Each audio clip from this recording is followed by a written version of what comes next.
ورحمۃ اللہ وبرکاتہ۔ تم اگر ہو چاہتے 10 بار رحمت کا ورود، تو نبی پاک پر ایک بار پڑھ ڈالو درود۔ اللہم صلی علی سیدنا وعلی آل سیدنا ومولانا محمد وبارک وسلم، صلی اللہ علی حبیبہ محمد وآلہ وسلم۔ الحمد لله نحمده ونستعينه ونستغفره ونؤمن به ونتوكل عليه، ونعوذ بالله من شرور أنفسنا ونعوذ بالله من شرور أنفسنا ونعوذ بالله من شرور أنفسنا ومن سيئات أعمالنا، من يهده الله فلا مضل له ومن يضلله فلا هادي له، ونشهد أن لا إله إلا الله وحده لا شريك له، ونشهد أن سيدنا وسندنا وشفيعنا وحبيبنا ومولانا محمدا عبده ورسوله صلى الله تعالى عليه وسلم۔ أما بعد، فأعوذ بالله من الشيطان الرجيم، بسم الله الرحمن الرحيم۔ لقد من الله على المؤمنين إذ بعث فيهم رسولا منهم يتلو عليهم آياته، صدق الله العظيم۔ وقال رسول الله صلى الله تعالى عليه وسلم: خيركم من تعلم القرآن وعلمه۔ میں چند اشعار پڑھوں گا جس میں دعائیں ہی دعائیں ہیں، بزرگوں کے، صحابہ کے وسیلے سے آپ حضرات آمین کہیں گے تو انشاءاللہ اللہ تعالیٰ سے امید ہے کہ اس بابرکت اور مبارک مجلس میں جو تکمیل قرآن کریم کی محفل ہے، اللہ تبارک و تعالیٰ ان تمام دعاؤں کو جو مانگی جائیں گی وہ قبول فرمائے گا انشاءاللہ۔ حمد بے حد خالق ہر دو سرا کے واسطے، جس کی ذات پاک ازل سے ہے صدا کے واسطے، پھر ہزاروں رحمتیں ہر آن اور لاکھوں سلام شاہد و عالم محمد مصطفیٰ کے واسطے، آمین۔ بارش رحمت کہو یا رب، صدا ہر دم نزول، آل و اصحاب اور جملہ اصفیاء کے واسطے، کر عطا دونوں جہاں میں تو ہمیں عز و شرف، حضرت اشرف علی راہ نما کے واسطے، حضرت ابوبکر صدیق ہیں امیر المومنین، نور نسبت کر عطا اس باوفا کے واسطے، کر ہمارے دل پہ نازل تو سکینہ اے خدا، تیرے پیارے بابو جی حاجی عمر کے واسطے، کھول باب علم و عرفان اے میرے رب علی، فاتح خیبر علی مرتضیٰ کے واسطے، دے صحیح کہنے کی جرأت مجھ کو بھی میرے خدا، شاہ نسیم احمد ولیو مقتدیٰ کے واسطے، شاہ نسیم احمد ولیو مقتدا کے واسطے،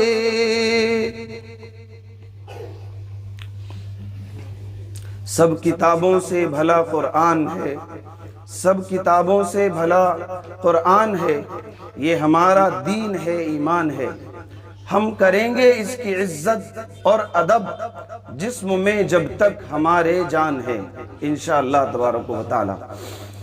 محترم سامعین کرام اور اسٹیج پر تشریف فرما تمام ہی معزز اور پروقار علماء، حفاظ، قراء اور معزز شہر کی شخصیات، میرے اور آپ کے لیے بڑی خوش نصیبی کی بات ہے اور بہت مبارک یہ لمحات ہیں اور بہت ہی سعادت کی بات ہے کہ اللہ تبارک و تعالیٰ نے مجھے اور آپ کو ایک ایسی محفل میں جمع کیا ہے کہ جس پر اللہ رب العزت کی طرف سے وعدے ہیں دعاؤں کی قبولیت کے، حفاظ حافظ صاحب کے لیے بھی اور ان کے والدین کے لیے بھی بڑے وعدے ہیں اور اساتذہ کے لیے بھی بڑے وعدے ہیں، جو اس کے معاون بنے ہوں، جنہوں نے بھی کوئی حصہ لیا ہو، چاہے وہ دعا کے اعتبار سے ہو، چاہے وہ مال کے اعتبار سے ہو، کسی نے ہدایہ دی ہو اور اس کو خوش کر دیا ہو، کسی نے کوئی اچھی بات کہہ کر اس کی حوصلہ افزائی کی ہو، کسی نے دعاؤں کے ذریعے سے اسے یاد کر لیا ہو، دعاؤں میں اس کو مانگا ہو،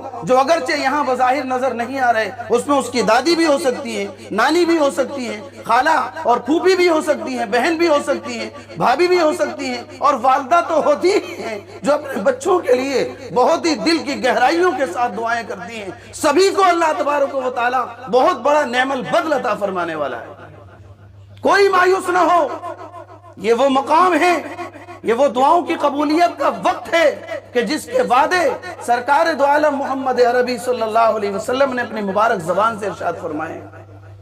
اس کا یقین کاش کہ میرے دل کے اندر، آپ کے دل کے اندر، امت کے دل کے اندر بیٹھ ابھی وہ یقین اور وہ اللہ تبارک و تعالیٰ کی طرف سے یقین کامل جو سرکار مدینہ محمد الرسول اللہ صلی اللہ علیہ وسلم نے ارشادات فرمائے ہیں، اگر وہ یقین کامل ہو جائے تو رب ذوالجلال کی قسم گھر کا ایک ایک فرد، ایک ایک بچہ اور بچی، مرد اور عورتیں، بوڑھی اور جوان، سب کے سب قرآن مقدس کی صحیح تلاوت کرنے والے بن جائیں۔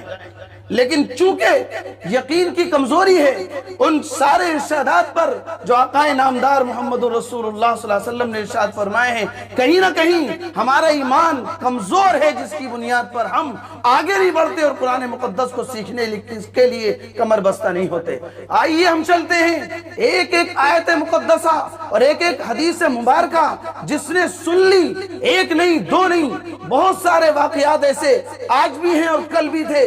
ایک ایسی مجلس کے اندر بیٹھا ہوا ایک ایسا فرد، ایک ایسا انسان، ایک ایسا نوجوان جو سکتے کے اندر اپنے وقت کو لگا رہا تھا، اپنے پیسوں کو لگا رہا تھا اور اپنی اولاد کو اور اپنے گھر والوں کو اس کی کمائی کھلا رہا تھا۔ اس نے ایک محفل کے اندر ایسی مبارک مجلس کے اندر بیٹھا اور جس وقت اس نے سنا ہے ان اللہ هو الرزاق، کہ اللہ تبارک و تعالی رزاق ہے، جو رزق دینے والا ہے، اس سے کوئی چھین نہیں سکتا، جتنی جس کی قسمت میں اس نے لکھ دی ہے اسے مل کر رہے گی، آ جائیں دنیا کے سارے طاقتور، اس سے وہ چھین نہیں سکتے۔ اس نے یہ بات سنی اور اس نے اس سے تائب ہو گیا اور توبہ کر لی۔ ایک آیت اس کے اوپر اثر کر گئی۔ جب اثر کرنے پر آتی ہے، جب دل کی گہرائیوں کے ساتھ انسان سنتا ہے اور بولتا ہے، تو پھر اللہ تبارک و تعالی ہدایت کی توفیق دے دیتا ہے اور اس کے دل کو سکون عطا فرما دیتا ہے۔ میرے آقا محمد رسول اللہ صلی اللہ تعالی علیہ وسلم کہ کوئی صاحبزادے، کوئی بیٹے، آپ حضرات نے سنا ہوگا، کوئی بھی زندہ نہیں رہے، اللہ تبارک و تعالیٰ نے بچپن ہی کی حالت میں ان کو اپنے پاس بلا لیا، اور اس میں اللہ تبارک و تعالیٰ کی بہت ساری حکمتیں تھیں، مصلحتیں تھیں، جس کی بنیاد پر ایسا کیا گیا۔ لیکن ماں تو ماں ہوتی ہے، ماں کو کیسے سکون آ جاتا؟ آسانی کے ساتھ۔ میرے آقا محمد رسول اللہ صلی اللہ تعالی علیہ وسلم کا لخت جگر اور آپ کا بیٹا، آپ کے بیٹے حضرت ابراہیم جب اس دنیا سے رخصت ہو گئے، آپ کے دل پر بھی تکلیف ہے، رسول اللہ صلی اللہ علیہ وسلم کی مبارک آنکھوں سے آنسو بہ رہے ہیں۔ آپ فرما رہے ہیں نبی فراقک یا ابراہیم لمحزونون، اے ابراہیم ہم تیری فراق سے، ہم تیری جدائی سے، تیرے جانے سے بہت غمگین ہیں، اور آپ کی آنکھوں سے آنسو روا دوا ہیں، آپ رو رہے ہیں، لیکن اللہ تبارک و تعالیٰ سے کوئی بھی کسی طرح کی کوئی شکوہ اور شکایت نہیں کر رہے ہیں، بلکہ اس پر راضی ہیں جو اللہ تبارک و تعالیٰ نے لکھ دیا تھا، جو مقدر فرما دیا تھا۔ لیکن ماں تو ماں ہوتی ہے، ماں کو صبر نہیں آ رہا، ماں مچل رہی ہے، ماں پریشان ہو رہی ہے، رو رہی ہے۔ آقا مدنی محمد رسول اللہ صلی اللہ علیہ وسلم نے ارشاد فرمایا، ارے دیکھو اپنے بیٹے کو، آسمان کی طرف نظر اٹھاؤ، دیکھو کس طرح تمہارا بیٹا جنت کے اندر کھیل رہا ہے اور دوڑ رہا ہے۔ اللہ تبارک و تعالیٰ نے یہاں سے بہت بڑی نعمت اسے عطا فرما دی ہے، اب یہ اوپر کو دیکھنے کے لیے تیار نہیں ہے۔ حضرت حکیم الامت مجدد اعظم رحمت اللہ تعالیٰ علیہ نے اس واقعے کو بیان فرمایا ہے۔ اب اوپر کو آنکھیں اٹھا کے نہیں دیکھ رہی کہ دیکھتی کیوں نہیں؟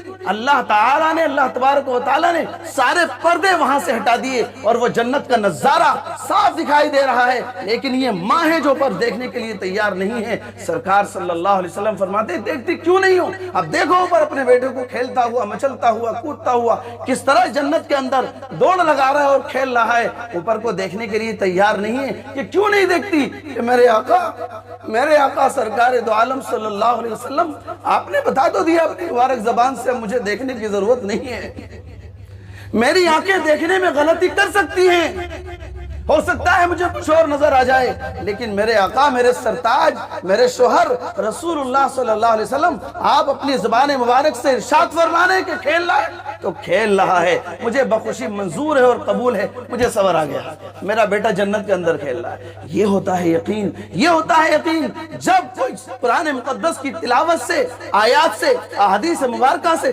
جب سن لیتے ہیں کوئی وعدہ اور وعید، جب ڈر کی بات سن لیتے ہیں تو لرز جاتے ہیں، اور جب کوئی خوشی کی بات سن لیتے ہیں، صبر کی آیات سن لیتے ہیں تو ان کا دل سکون سے ہو جاتا ہے، سکون پا جاتا ہے۔ ایک ڈاکو ہے، بڑا مشہور واقعہ ہے، وہ ڈاکو ہے اور ڈاکو نے اپنے کارندوں کو چہار جانب لگا رکھا ہے جو لوٹ خسوٹ کرتے ہیں۔ پہلے تو سفر اسی طرح سے ہوا کرتے تھے، بہت سارے لوگ چلتے تھے، جنگلوں کے سفر درکار ہوا کرتے تھے، بڑی پریشانی کا سامنا ہوا کرتا تھا، تو ڈکیتی والے معاملے اس وقت بہت زیادہ ہوا کرتے تھے۔ جنگلوں میں لگا دیے اس نے اپنے لوگ، اور وہ جب ایک قافلہ گزرتا ہے وہاں سے، وہ سارے کے سارے ڈاکوؤں کو سردار کے جو کارندے تھے وہ سب کے سب شاگرد بھی کہہ لیجئے ان کو، وہ وہاں پر آ جاتے ہیں اور گھیر لیتے ہیں۔ لاؤ کیا کیا ہے، سب نکال کر ڈر کی وجہ سے دے رہے ہیں، سب دے رہے ہیں۔ ایک صاحب تھے جو کسی اہل اللہ کی صحبت یافتہ تھے، صحبت اٹھائے ہوئے تھے، انہوں نے کہا کہ کیا تمہارے سردار سے جو تمہارے اوپر ہے، جو تمہیں چلا رہا ہے، جو تمہیں بتا رہا ہے، جس کو تم جا کر ساری رپورٹس دیتے ہو، یہ مال اس کے حوالے کرتے ہو، ایسا تو کوئی ہوگا نا؟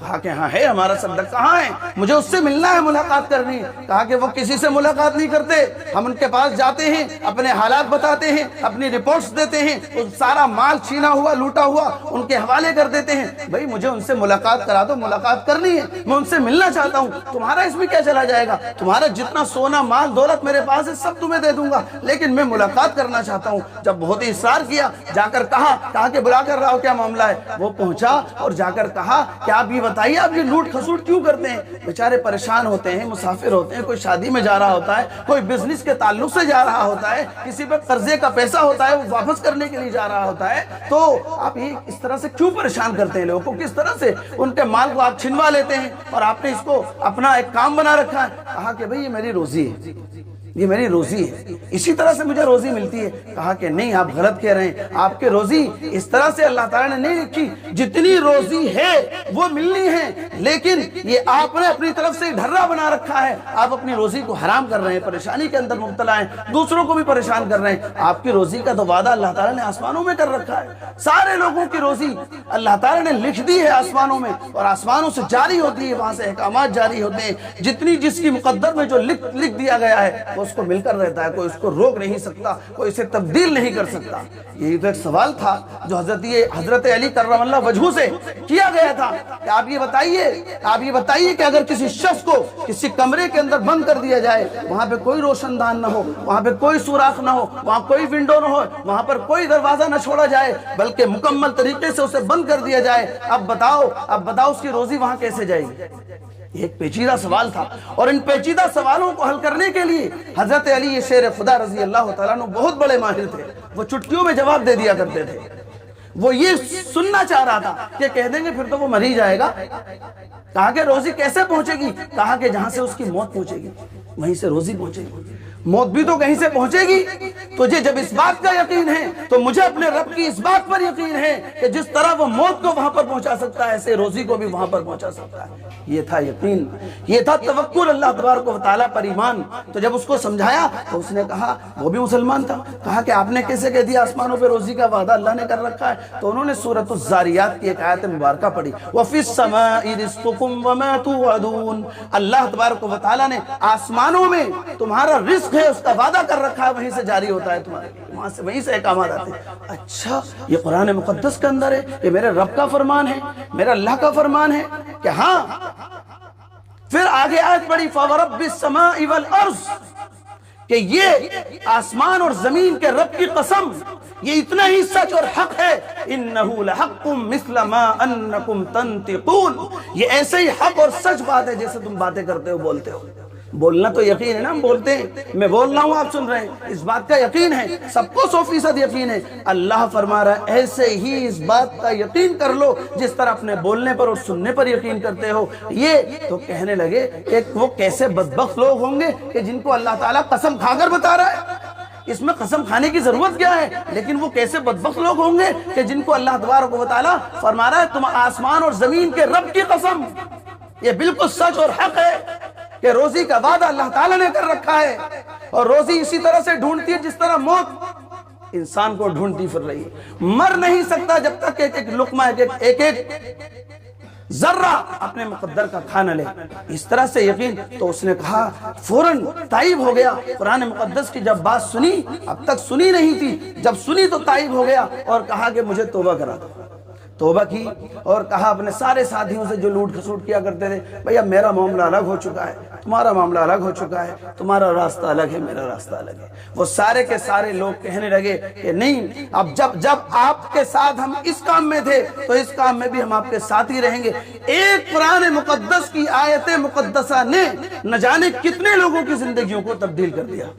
اور ہم سنتے ہیں یہ قرآن مقدس کا اگر کوئی حافظ قرآن ہو جاتا ہے تو اللہ تبارک و تعالیٰ اس کے والدین کو ایسا تاج, روشن تاج عطا فرمائے گا کہ جس کی روشنی سورج کی روشنی کو بھی فیل کر دے گی.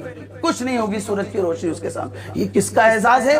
یہ ان کا اعزاز ہے کہ جو اس کے گویا کے وسیلہ بنے تھے, ذریعہ بنے تھے, ماں اور باپ. کتنا بڑا اعزاز ہے. حافظ صاحب کا نہیں بتایا, حافظ صاحب کا معاملہ کیا ہوگا یہ الفاظ میں نہیں آ سکتا. حافظ صاحب کا تو کچھ اور ہی معاملہ ہوگا. اور ایک اعزاز تو بتا رکھا ہے, آپ نے سن رکھا ہے کہ 10 ایسے آدمی کو وہ جنت دلائے گا دوزخ میں جن کے جانے کا اعلان ہو گیا, جن کے جانے کا اعلان ہو چکا ہوگا. کون کہہ سکتا ہے ہاتھ اٹھا کر کہ میں جنتی ہوں, میرے پاس جنت کا سرٹیفکیٹ ہے؟ ہر ایک ڈرتا ہے اور لرزتا ہے اس بات سے کہ کہیں میرے لیے جہنم کا فیصلہ نہ کر دیا جائے. ارے آؤ سنو, پیران پیر محبوب سبحانی قطب سمدانی حضرت شیخ عبد القادر جیلانی نور اللہ مرقدہ, جنہیں دنیا بڑے پیر صاحب کے نام سے یاد کرتی ہے, میرے استاذ مکرم حضرت مولانا خلیل احمد صاحب نور اللہ مرقدہ ارشاد فرمایا کرتے تھے کہ کعبۃ اللہ شریف کا غلاف پکڑے ہوئے ہیں یہ محبوب سبحانی جنہیں بڑے پیر صاحب کہا جاتا ہے, شیخ عبد القادر جیلانی نور اللہ مرقدہ. اور کہتے ہیں من نگویم کہ طاعتم بے پذیر, من نگویم کہ طاعتم بے پذیر, قلم عفو بر گناہم کش. اے اللہ میں تجھ سے یہ نہیں کہتا میری نمازوں کو قبول فرما لے, میری تلاوت کو, میرے ذکر و اذکار کو, میری تسبیحات کو, میرے صدقات کو, میرے روزوں کو قبول فرما لے. میں تجھ سے بس ایک التجا چاہتا ہوں, قلم عفو بر گناہم کش, کہ میرے گناہوں پر معافی کا قلم پھیر دے, مجھے معاف فرما دے. جب انسان کی معافی ہو گئی تو پھر جنت اس کی پکی ہو گئی. جب انسان کی معافی کو پانے کے لیے ہر ایک ڈرتا ہے اور لرزتا ہے. آخری وقت تک لرزتے رہتے ہیں لوگ اور ڈرتے رہتے ہیں اور اللہ سے مانگتے رہتے ہیں. تو کون کہہ سکتا ہے کہ میں جنتی ہوں؟ لیکن اللہ تبارک و تعالیٰ ایک حافظ قرآن مجید کو, حافظ صاحب کو یہ شرف عطا فرمائے گا کہ کل قیامت میں وہ کھڑے ہو کر وہ لوگ کہ جن کو جہنم کے اندر بھیجنے کا اعلان کر دیا گیا ہوگا, بھیج دو اس کو منحوس کو, جہنمی ہے, وہاں تو ایسا ویسا بنا پھر رہا تھا, ڈال دو اس کو بھی جہنم کے اندر, اس کو بھی جہنم میں ڈال دو. لیکن یہ حافظ قرآن اٹھے گا اور کہے گا کہ نہیں میرے رب, میرے اللہ, یہ میرے چچا ہیں, یہ میرے تایا ہیں, یہ میرے ماموں ہیں, یہ میرے خالو ہیں، یہ خالہ ہیں، اے اللہ یہ میری والدہ اور والدہ ہیں، یہ میرے نانا اور نانی ہیں، یہ میرا فلاں دوست ہے جو دنیا کے اندر رہتا تھا، ایسے چھانٹ چھانٹ کر 10 لوگوں کو وہ جہنم سے آزادی دلا دے گا۔ کتنا بڑا اعزاز ہوگا وہ۔ آج ہماری سامنے اگر دنیا کا کوئی بڑا عہدیدار شخص، کوئی نیتا اور کوئی عہدہ رکھنے والا شخص اگر کسی کو رہائی دلا دیتا ہے، اگر کسی کا کیس لڑ لیتا ہے، اگر اس کی بات سے کسی کو کوئی فائدہ پہنچ جاتا ہے، کوئی بڑے نقصان سے وہ بچ جاتا ہے، کتنے اس کے ہم شکر گزار ہوتے ہیں۔ اس کی باتیں کرتے کرتے تھکتے نہیں ہیں، ہم اس کی باتیں کرتے ہیں، چرچے کرتے ہیں، لوگوں کو بتاتے ہیں کہ فلاں تو ایسا ہے، فلاں تو ایسا ہے، بڑا اس کو چٹے پہ چڑھا دیتے ہیں، بڑی اس کی عزت کرتے ہیں۔ آئے ہائے، یہ میرے اللہ تبارک و تعالیٰ نے یہ اعزاز دیا حافظ صاحب کو، حافظ قرآن کو، کہ جس کو جہنم میں ڈال دیا گیا، جہنم کے اندر ڈالنے کا اعلان کر دیا گیا، ڈال دو ان لوگوں کو جہنم میں، لیکن یہ شخص کھڑا ہوتا ہے جو حافظ قرآن ہے، جس نے دنیا کے اندر حفظ قرآن کی دولت پائی ہوگی، یہ اللہ تبارک و تعالیٰ سے عرض کرے گا اور اس کی بات کو مانا جائے گا، جہنم سے آزادی ان کو دلائی جائے گی۔ کتنا بڑا انعام ہے یہ۔ میں اللہ تبارک و تعالیٰ کا شکر گزار بھی ہوں کہ اللہ تبارک و تعالیٰ نے مجھ جیسے ناچیز کو بھی اس کے لیے ذریعہ بنایا، وسیلہ بنایا، قبول فرمایا، اور آپ بھی اس بات کے مبارکباد ہیں، بالخصوص حافظ صاحب اور ان کے والدین اور ان کے بھائی اور دوسرے اعزاء اور اقربا اور رشتہ دار جو ان کی خوشی میں خوش ہیں، جو اللہ تبارک و تعالیٰ نے یہ شرف ان کو عطا فرمایا ہے، وہ دل کا لگاؤ رکھتے ہیں، تعلق رکھتے ہیں، اور نہ جانے کیا کیا انہوں نے ان کے لیے کیا ہوگا، یہ وہ جانتے ہیں، اللہ تبارک و تعالیٰ جانتا ہے۔ سبھی کے سارے لوگ اس بات کے مبارکباد کے مستحق ہیں۔ میرے حضرت غازی اسلام سیدی و مرشدی و مولائی حضرت مولانا نسیم احمد صاحب نور اللہ مرقدہ، ناظرہ بھی اگر کسی کا پورا ہوتا تھا، ناظرہ قرآن مجید، اس میں بھی بار بار مبارکباد دیا کرتے تھے۔ یہ تو حفظ قرآن ہے، یہ تو اس سے بہت بڑی دولت ہے کہ اللہ تبارک و تعالیٰ نے حفظ قرآن کی دولت عطا فرما دی۔ ابھی ہم اس کو سمجھے نہیں، ابھی ہم اس کو جانے نہیں، ابھی اس کی گہرائیوں تک جب پہنچ جائیں گے تو رب ذوالجلال کی قسم پھر ہمیں بڑا بھاری پڑے گا، پیٹ کرنا بھی ان کی طرف، ان کے سامنے پیر پھیلانا بھی بڑا بھاری پڑے گا، اور عزت و احترام ان کو ہم دیں گے۔ بس آخر میں ایک واقعہ بیان فرما کر، پہلے بھی حالانکہ بتایا ہے لیکن کچھ نئے لوگ ہیں، ہو سکتا ہے کسی کو فائدہ ہو جائے، کہ کہتے ہیں نا کہ اس کو سونے کو جوہر ہی جانتا ہے، وہی اس کو اچھا بہتر سمجھ لیتا ہے، جان لیتا ہے۔ اسی طرح سے ایک شخص ہے جو ٹرین کے اندر سفر کر رہا ہے، لوکل ڈبے کے اندر بیٹھا ہوا ہے، اور اسی ڈبے میں ایک بہت بڑا ایک عالم اور مفتی اندر داخل ہوتا ہے، انٹر ہوتا ہے، اور جیسے ہی وہ انٹر ہوتا ہے، ٹرین کے اندر جو شخص بیٹھا ہوا تھا وہ کھڑا ہو جاتا ہے اور کہتا ہے کہ حضرت مفتی صاحب آپ تشریف رکھیے، آپ بیٹھ جائیے، آپ بیٹھ جائیے۔ وہ بوڑھے ہیں، کمزور ہیں، اور مفتی صاحب ہیں۔ مفتی صاحب بھی کہاں کے ہیں؟ دارالعلوم دیوبند کے مفتی اعظم ہیں، حضرت مولانا حبیب الرحمان صاحب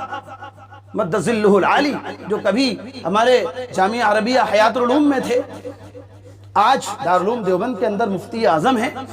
تو ان سے کہا کہ حضرت آپ تشریف رکھیے، کہا کہ نہیں بیٹھے، تم بیٹھے رہو۔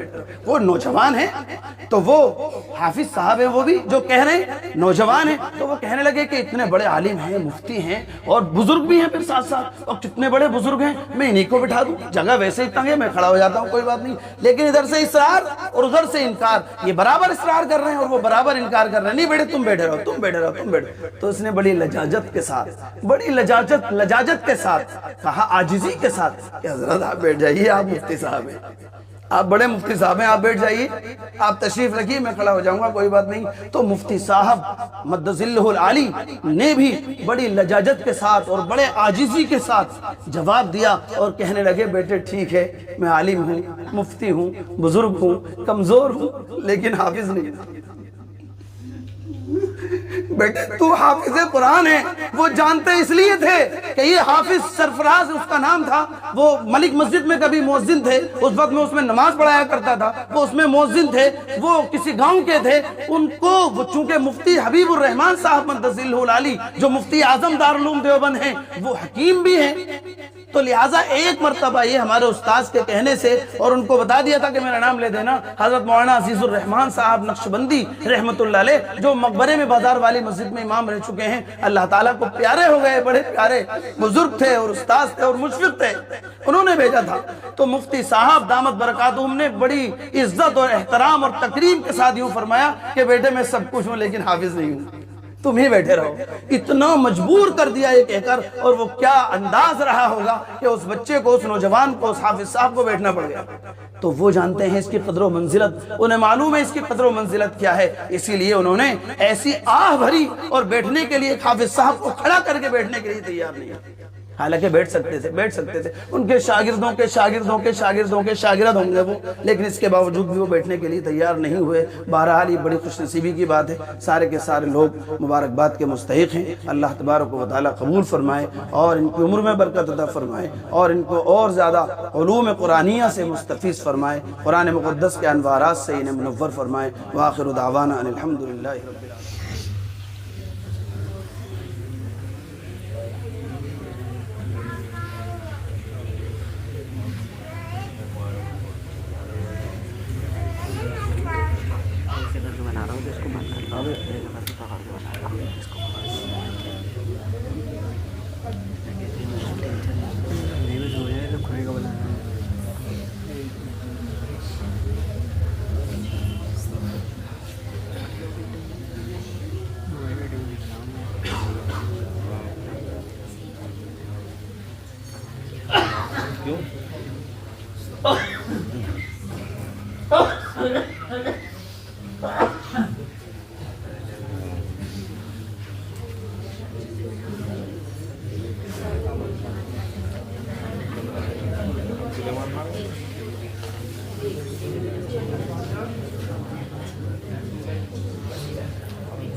Ya baru nak cerita waktu mengalir dalam sosial.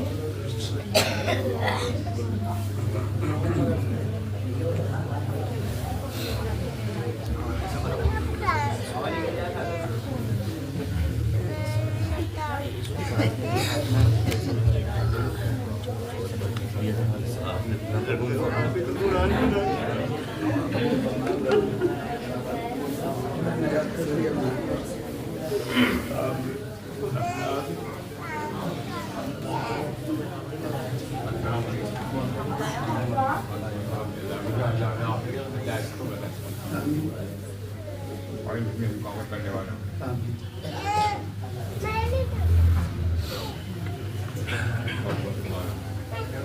Ini